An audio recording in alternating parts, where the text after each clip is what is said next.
నేను ఈ కేసుని సాల్వ్ చేయడానికి వచ్చిన స్పెషల్ ఆఫీసర్. ఇప్పుడే మా శాస్త్రి చెప్పాడు మీరు లండన్లో చదువుకున్నారని. నేను మీలాగా స్కాట్లాండ్ యార్డ్లో. ఓ, టేక్ యూ సీట్.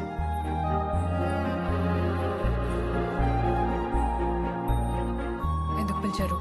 ఏం లేదు నైషద్ గారు, జస్ట్ అ స్మాల్ ఎంక్వైరీ. పెళ్ళైందా? లేదు. మరి ప్రేమ వ్యవహారాలు అలాంటివి? ఆ వివరాలు మీకెందుకు? సరిపోయింది, పార్ట్ ఆఫ్ ది ఇన్వెస్టిగేషన్. లేదు. జీవితంలో ఇలాంటి వాడే భర్తగా రావాలని స్పష్టమైన అభిప్రాయాలు ఏమైనా ఉన్నాయా? పోలీస్ కాకుండా ఉంటే చాలు. ఏ ఇక్కడ పుట్టి ఈ గాలి పీల్చి ఈ నీళ్లు తాగి తెల్లోడి కూడికం చేసేవాళ్ళంటే నాకు అసహ్యం. May I leave now?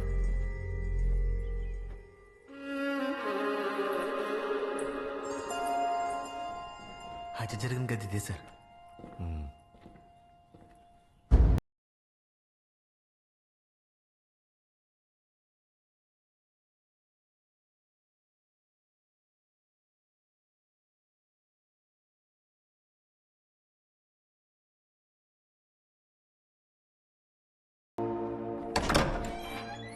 ఎవరు శాస్త్రి?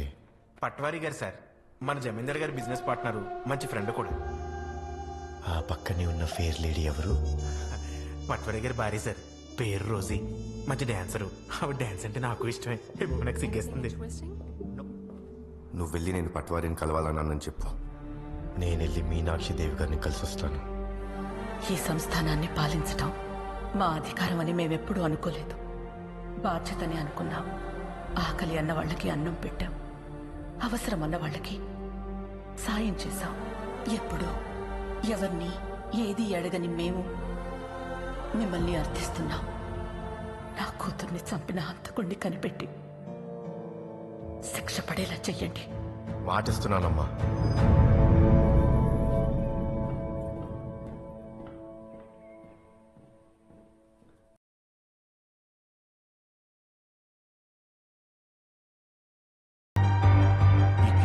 నాకు తెలిసిన డీటెయిల్స్ అన్నీ మత్తయ్య స్టేట్మెంట్లో రాసిచ్చాను. వెళ్ళి చదువుకోండి.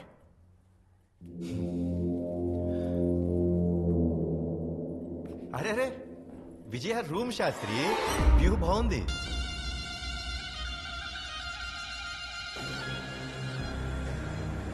దీంట్లో నుంచి చూస్తుంటే ఇంకా బాగుంది శాస్త్రి. ఇది ఆగదిని చూడటానికే కదా సార్? అది స్టార్ గేజింగ్ కోసం. స్టార్ గేజింగ్ నా హాబీ. ఇప్పుడు ఈ స్టార్ గేజింగ్ అంటే చుక్కల్ని చూడటమే కదా? చుక్కలు చూడటం నీ హాబీ అయితే చూపించటం నా హాబీ. చూపిస్తాను, తప్పకుండా చూపిస్తాను. బయలుదేరుతావా శాస్త్రి? సార్, అరే మన రోజీ గారు Shastri. Hello madam. What a great dancer you are. A great fan of yours. Can I have your autograph? Sure. Shastri. Sir,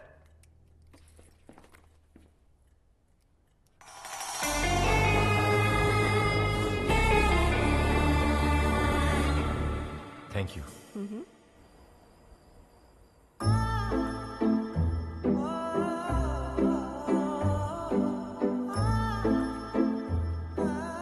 ఏమిటి సార్, ఇవాళ జరిగిన ఇన్వెస్టిగేషన్ మీద రిపోర్ట్ రాస్తున్నారా ఏమిటి? ఫుల్ మూను నైటట, అవును సార్. జాసమిన్ను వైటట, మూను కన్న మల్లె కన్న చెలినగుమోమే బ్రైటట. ఇదేం రిపోర్ట్ సార్? నైషత మీద పోయిటరీ రాశాను శాస్త్రి. అయినా పోయిటరీ మీదే పోయిటరీ రాయడం పోయిటిక్ గా లేదు. Getting emotionally involved is the biggest crime in the crime investigation అని వాడు ఎవరు అన్నాడన్నారు? తలక మాసంలో 100 అంటారు శాస్త్రి.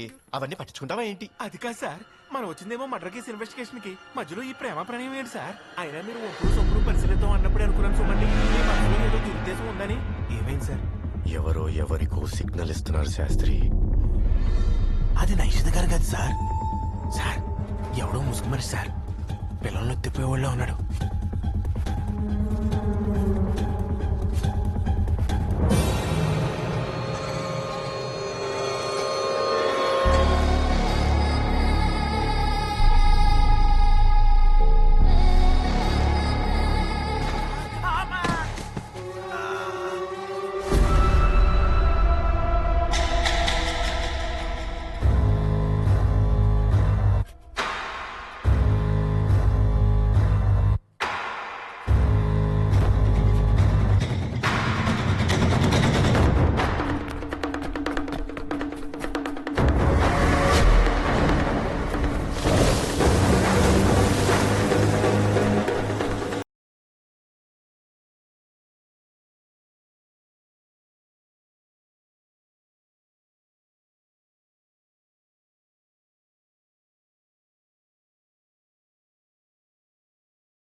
మనం ఇక్కడ సైద్ధాంతిక పరంగా 2 పోరాటాలు చేస్తున్నాం. ఒకటి, బ్రిటిష్ వలస పాలకులతో సామ్రాజ్యవాదులతో చేస్తున్న స్వతంత్ర పోరాటం. రెండోది, హిట్లర్ లాంటి వాళ్లతో చేతులు కలిపి దేశానికి స్వాతంత్రం తీసుకురావాలని ప్రయత్నిస్తున్న ఈ దేశపు ఫ్యాసిస్టులతో చేస్తున్న అంతర్గత యుద్ధం. ఫ్యాసిస్టులతో కలిసి ఈ తుపాకీ గొట్టం ద్వారా సంపాదించే స్వాతంత్ర్యం ఎక్కువ కాలం నిలబడదు. శాంతి, అహింస ఇవే ఈ దేశ స్వతంత్రానికి, భవిష్యత్తుకి పునాది కావాలి.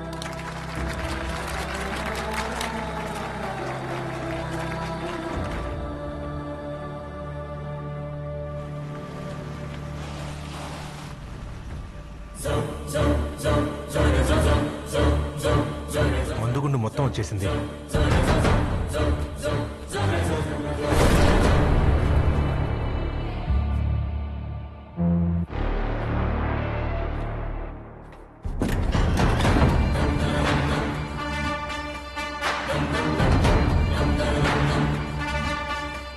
వేరే వేరే వృత్తుల్లో, ఉద్యోగాల్లో, సంస్థల్లో ఉంటూ అజ్ఞాతంగా చేసిన పోరాటం చాలు.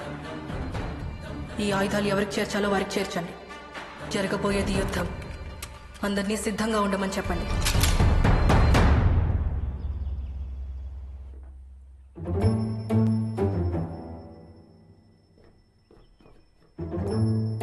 సార్ ఉండవే శాస్త్రి, నిన్న కనిపించిన అందాలేవైనా కనిపిస్తాయేమో అని చూస్తున్నాను. అందాలా?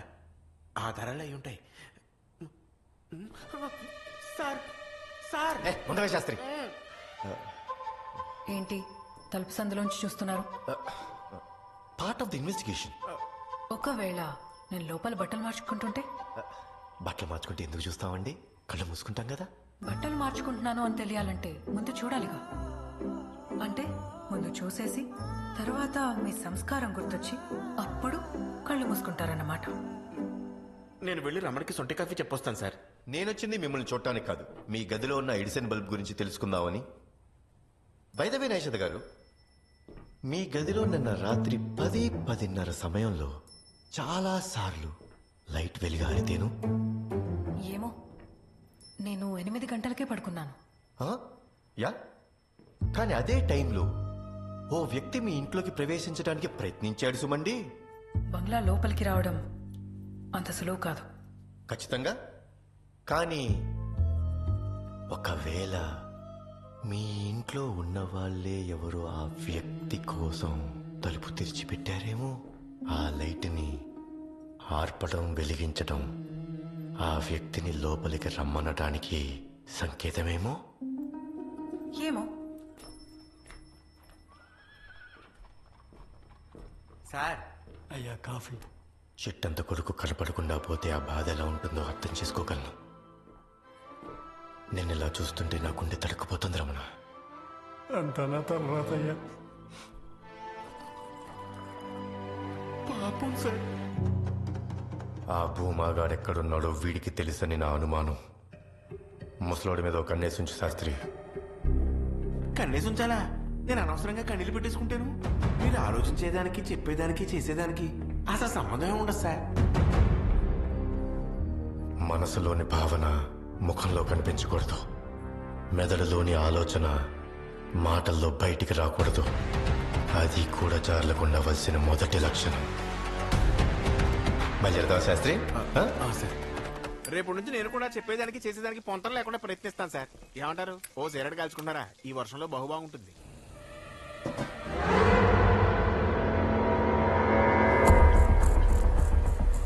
పొయ్యమంటే చూడు శాస్త్రి. గోబర్ గ్యాస్ తో మండే పొయ్యి, దాంట్లో ఏముంది సార్? నీలం రంగులో ఉండాల్సిన మంట ఎరుపు రంగులో ఉంది. అంటే అది మీథేన్ గ్యాస్ తో మండట్లేదు, కార్బన్ తో మండుతుంది. ఇప్పుడు కార్బన్ తో మండితే కాఫీ కాగదా సార్? పని వాళ్ళని పిలిపించి ఆ గోబర్ డంపుని తెరిపించు. Okay sir.